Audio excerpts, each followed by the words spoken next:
ഈ ചെന്നൈ ട്രിപ്പിൽ എനിക്ക് ഏറ്റവും ഇഷ്ടപ്പെട്ടതും ഞാൻ ഏറ്റവും കൂടുതൽ എൻജോയ് ചെയ്തതും മൂന്നാമത്തെ ദിവസമായ ഇന്നാണ് കേട്ടോ. നമ്മളിപ്പോൾ ഉള്ളത് മഹാബലിപുരത്താണ് കേട്ടോ. തമിഴ്നാട്ടിലെ ചരിത്ര പ്രാധാന്യമുള്ള നഗരങ്ങളിൽ ഒന്നാണ് കേട്ടോ ഈ മഹാബലിപുരം. പല്ലവ രാജവംശകാലത്ത് പണിത ഒരുപാട് ക്ഷേത്രങ്ങളും അതുപോലെ ശില്പങ്ങളൊക്കെയുള്ള ഈ സ്ഥലം യുനെസ്കോയുടെ വേൾഡ് ഹെറിറ്റേജ് സൈറ്റിൽ ഉൾപ്പെടുത്തിയിട്ടുണ്ട്. നമ്മളിപ്പോൾ വന്നിട്ടുള്ള ഈ ലൊക്കേഷനാണ് പഞ്ചരഥാസ്.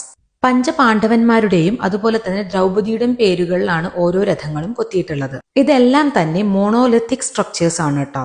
നല്ല വെയിലായിരുന്നിട്ടും ഈ സ്ട്രക്ചേഴ്സിന്റെ ഒക്കെ ഭംഗി കണ്ടിട്ട് മാത്രമാണ് നമ്മൾ അത്രയും നേരം അവിടെ സ്പെൻഡ് ചെയ്തത് കേട്ടോ.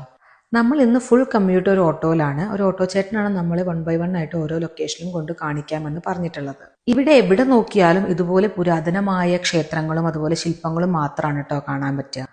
ഇപ്പൊ നമ്മൾ വന്നിട്ടുള്ളത് ഒരു ക്ഷേത്രത്തിലേക്കാണ് കേട്ടോ. ഇത് പണ്ട് ക്ഷേത്രമായിട്ടും പിന്നീട് ബ്രിട്ടീഷ് കാലത്ത് അവർ ഇത് ലൈറ്റ് ഹൗസ് ആയിട്ടും യൂസ് ചെയ്തിരുന്നു. ഇവിടെ നിന്ന് നോക്കിയാൽ നമുക്ക് വേറൊരു ലൈറ്റ് ഹൗസ് കാണാം. അതാണ് പുതിയ ലൈറ്റ് ഹൗസ്. അപ്പൊ ഇത് പഴയ ലൈറ്റ് ഹൗസ് എന്നാണ് അറിയപ്പെടുന്നത്.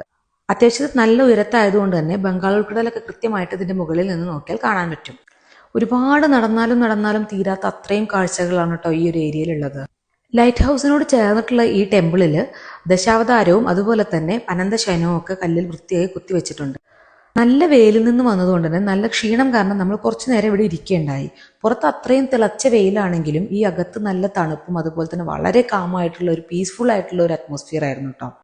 അത്യാവശ്യത്തിന് വിശപ്പും ദാഹവും ക്ഷീണവും ഒക്കെ ഉണ്ടായിരുന്നതുകൊണ്ട് കുറച്ച് വെള്ളമൊക്കെ വാങ്ങി കുടിച്ചു. അതുപോലെ തന്നെ കുറച്ച് എലന്തപ്പഴം വാങ്ങിച്ചു കഴിച്ചു കേട്ടോ. ഞാൻ ആദ്യമായിട്ടാണ് എലന്തപ്പഴം കഴിക്കുന്നത്.